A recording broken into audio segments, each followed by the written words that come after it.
Welcome. Have a nice day. Today is Sunday, 27th of October 2024. The World Day for Audiovisual Heritage is annually observed on 27th of October to build a global awareness of issues on preserving audiovisual material, such as sound recordings and moving images. The World Day for Audiovisual Heritage explores issues such as ways to preserve audiovisual material and documents. On 27th of October 1947, in Indian history, Raja Hari Singh of Jammu and Kashmir accepted the accession of Jammu and Kashmir to India. 27th of October 1958, General Ayub Khan became the ruler of Pakistan after overthrowing the president of Pakistan, Sikandar Mirza. Starting the newspaper, analyst with the newspaper, The Hindu states that Japan's ruling party braces for a blow to its comfortable majority in the lower house in elections.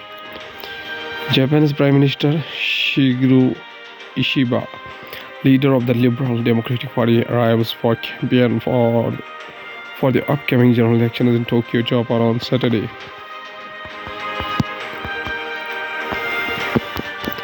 Japan's Prime Minister Shigeru Ishiba faces elections uncertainty amid financial scandals, public discontent, and potential political reform.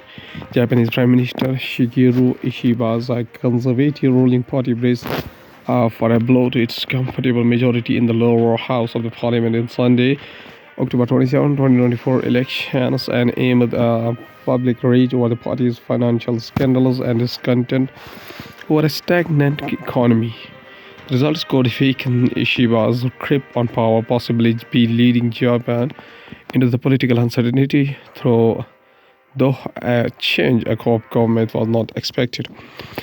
Mr. Ishiba took office on October 1st, 2024, replacing his predecessor Fumio Kishida, who resigned after failing to pacify the public over widespread slush fund practices among the Liberal Democratic Party (LDP) lawmakers. Mr. Ishiba immediately ordered a snap election in hopes of shoring up support by using his outspoken reformist image. Mischievous provocation and political propaganda. India slams Pakistan at United Nations Security Council. India made its statement as a part of the United Nations Security Council open debate on women building peace in a changing environment. India slammed Pakistan's mischievous provocation and political propaganda during a Security Council meeting on women, peace and security, saying the condition of women belonging to minority communities, notably Hindus, Sikhs and Christians in the country, remains deplorable. It is a despicable yet entirely predictable that when a delegation has chosen to indulge in mischievous provocation based on their tried and tested tactic of spreading misinformation and disinformation. India's permanent representative to the United Nations, Ambassador P. Harris, said in the United Nations Security Council on Friday, October 25, 2024. Going towards the Hindustan Times newspaper states that Israel attacks Iran live. United States cautions Iran against a mistake of retaliation to Israeli strikes. Israel attacks Iran live, and Israeli Apache attack helicopter fires a missile to the southern Lebanon amid the ongoing hostilities between Hezbollah and Israel, as seen from near in Yalko, northern Israel, October 26, 2024.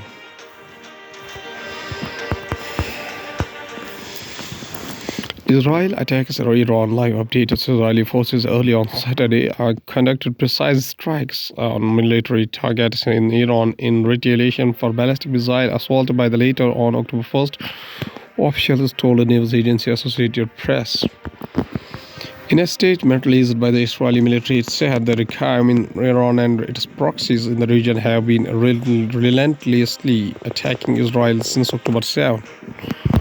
On 7 fronts, including direct attacks from the Iranian soil, like every other sovereign country in the world, the state of Israel has the right and the duty of response. In a separate statement on platform X, posted military spokesman Rear Admiral Daniel Haggerty said it had fully mobilized its offensive and defensive capabilities ahead of the attack. Haggerty also asked for people to remain vigilant as Israel has placed its defense systems on high alert after the attacks. India reiterates call for restraint after Israeli strikes on Iran. India on Saturday expressed concern over the tensions in the Middle East after the Israel carried out attacks on Iran. Israeli military released a statement on Saturday confirming precise strikes on military targets in Iran. In a statement, the Ministry of External Affairs said, "We are deeply concerned by the evolving escalation in West Asia and its ramification for peace and stability in the region and beyond. We reiterate our call to all concerned to exercise restraint and return to the path of dialogue and diplomacy." Jaishankar credits military diplomacy for India-China line of actual control breakthrough. External Affairs Minister Subramaniam Jaishankar on Saturday credited the military and defense diplomacy for India's breakthrough agreement with China on patrolling along the line of actual control. External Affairs Minister Jaishankar. The Indian and Chinese disengagement at Depsang and Damchok in eastern Ladakh began on Friday and will be completed on October 29. The patrolling by both sides will begin on October 31st. During an interaction with the students in Pune, the minister said it is still be a bit early for normalization of relations, which will naturally take time to rebuild a degree of trust and willingness to work together. Protectionist measures on steel imports will hurt MSMEs EEPC. This comes at a time when the largest Indian steel manufacturers have asked the government to double tariffs on steel imports to 15% to protect domestic steel production from rising imports from China. Citing data from the Joint Plant Committee, JPC-EPC noted that imports of finished steel from China have increased, showing growth of 31.7%. Inflation to moderate from the last quarter of financial year 2025, Reserve Bank of India Governor Shaktikanta Das. Retail inflation or CPI, which is to 3.6% in the July month and 3.7% in the August, surged to a 9-month high of 5.49% in the month of September. Due to higher food prices, inflation is expected to remain elevated in October month. RBI Governor. Remove hikes, bomb threats to producers behind the MIT Ministry to social media companies. In an advisory issued to social media companies on the Friday, the ministry noted social media intermediaries must make reasonable efforts to disallow such malicious acts, including hacks, bomb threats, from being disseminated on their platforms. Indian airlines, including Air India, Indigo, Air SpiceJet, and Akasa Air, have received more than 250 such threats in the last 11 days, following which they have complained to the comment of such threats coming from anonymous social media handles. Now going towards the world news, including Hezbollah issues, evacuation warning to south northern Israel residents. Key elections in Georgia sees ruling party take a lead amid European Union ambitions. Russian drone and missile attacks leave teenage girl dead in Kiev, 5 others killed in the central Ukraine. At least 126 dead and missing as a tropical storm Trami batters the Philippines. World leaders call for restraint after Israel's retaliatory airstrikes on Iran. Beyonce endorses Kamala Harris at Texas rally. Time for America to sing a new song. Going to the science and tech, we have some question. Why is World Health Organization caring about the publishing Meghalaya polio case details?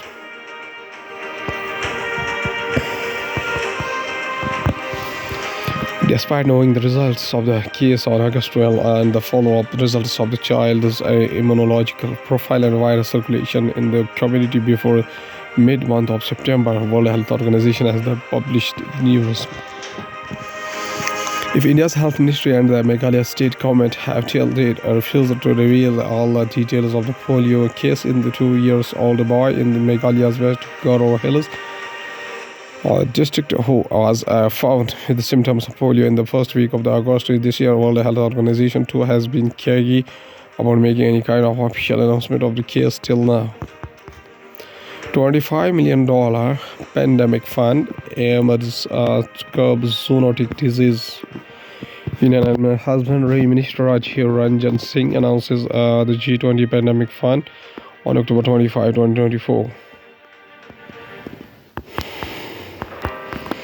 The center will implement the G20 pandemic fund, which is aimed at enhancing the country's animal health security. In partnership with the Asian Development Bank, ADB, the World Bank, and the Food and Agriculture Organization, FAO, the center will implement $25 million G20 pandemic fund to develop a holistic health coverage for livestock in the wake of the pandemics, which transmit from the animals to humankind, such as COVID-19. Home Animal Husbandry Minister Rajiv Ranjan Singh announced the fund on Friday, October 25, 2024. It is designed to enhance the country's animal health security by upgrading and expanding animal health laboratories and developing laboratory networks. The center said the fund is to be implemented in the partnership with the Asian Development Bank, ADB, the World Bank, and the Food and Agriculture Organization is to be utilized by the August 2026. Mr. Singh said the fund supports the existing initiatives of the department through enhancing diseases surveillance, including genomic and environmental surveillance, for early warning, laboratory infrastructure development, cross-border collaboration, and will create a more integrated system for monitoring and managing zoonotic disease.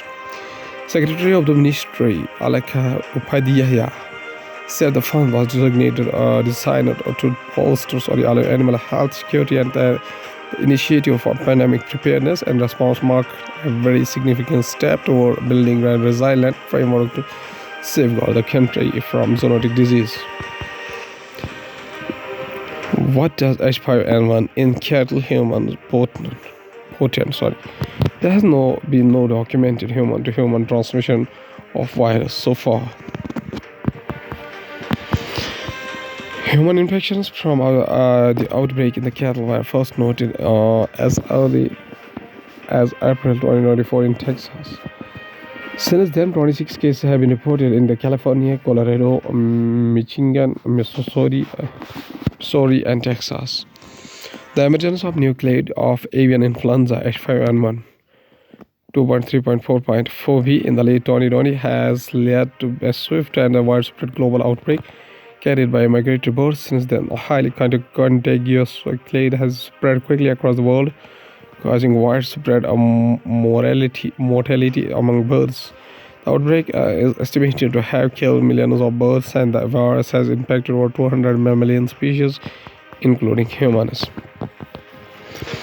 A surprising twist occurred in March 2024 when the avian influenza was detected in cattle in the United States. Farmers had noticed a drop in milk production as early as in January month, but it was not until later that the United States Department of Agriculture (USDA) confirmed the avian influenza H5N1 has the cause. The initial outbreak caused by a sublineage that was identified in Texas spread rapidly, impacting 100 herds of mid-June. It has since expanded to over 330 herds across the 14 states. A preprint posted in May month, which extensively analyzed early genome sequences from the outbreak, suggested that the sublineage of the virus B3.13 was likely introduced to the cattle through the poultry, possibly in the late last year. It remained undetected for the nearly 4 months before being confirmed by the USDA, United States Department of Agriculture. Recent studies in experimental settings suggested that the virus can infect cattle when administered through both aerosol and intramammary routes, with discontinued spread among the mammals. The outbreak shows no signs of slowing down, raising significant concerns. If the virus becomes endemic in mammals, it could create numerous opportunities for the virus to evolve and optimize its transmission. Is there any evidence of animal evolution in response to environmental changes caused by humans? Let us have a brief. A new study has found that the New Zealand's native stoneflies have changed color in response to the human-driven environmental change. Researchers from the University of Otago provide arguably the world's most clear-cut case of animal evolution in response to change made by humans. They found the stonefly taking a different color due to the recent deforestation. Insects and small animals have evolved touchy warning colors that mimic those of a poisonous forest species. In order to escape from the predators, the researchers found that the stoneflies that mimic a related toxic species repeatedly changed color in response to forest loss and shifts in predation pressure. The removal of forests since humans arrived has removed the poisonous species. As a result, in the deforested regions, the mimicking of species has abandoned this strategy. As there is nothing to mimic, instead evolving into the different color. Dr. John Waters, a co-author of a study that said in this release, the most well-known example of evolution caused by humans was the prepared moth population in the United Kingdom, which changed color in response to the industrial pollution in the 1800 century. However, the color change in the prepared moth has been controversial, but this new study shows the widespread deforestation has underpinned the repeated colors shifts in the wild insect populations. Last, there's a famous quotation said by a famous Albanian Catholic nun, Mother Teresa, whose full name is Mary Teresa Bojazivu. Birth anniversary 26th of August 1910. Up to 5 September 1997. Better known as Mother Teresa, was an Albanian Indian Catholic nun and the founder of the Missionaries of Charity, born in Skopje, then the part of the Ottoman Empire. She was raised in a devoutly Catholic family. At the age of 18, she moved to Ireland to join the Sisters of Loreto, and later to India, where she lived most of her life and carried out her missionary work. On the 4th of September 2016, she was canonized by the Catholic Church as a saint of Teresa of Calcutta. One of the miracles that were prerequisite for her canonization has been challenged. The anniversary of her death, 5 September, is now observed as her feast day. Mother Teresa received several honors, including 1962 Roman Magsaysay Peace Prize and 1979 Nobel Peace Prize. Her life and work has inspired books, documentaries, and films.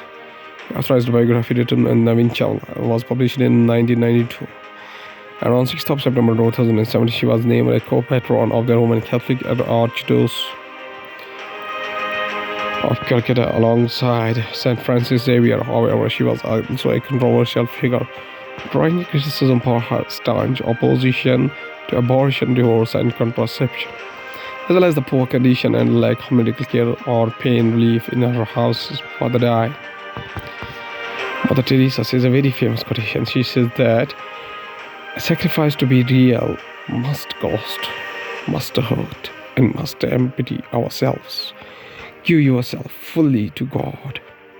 He will use you to accomplish great things on the condition that you believe much more in His love than in your weakness. Okay, thank you.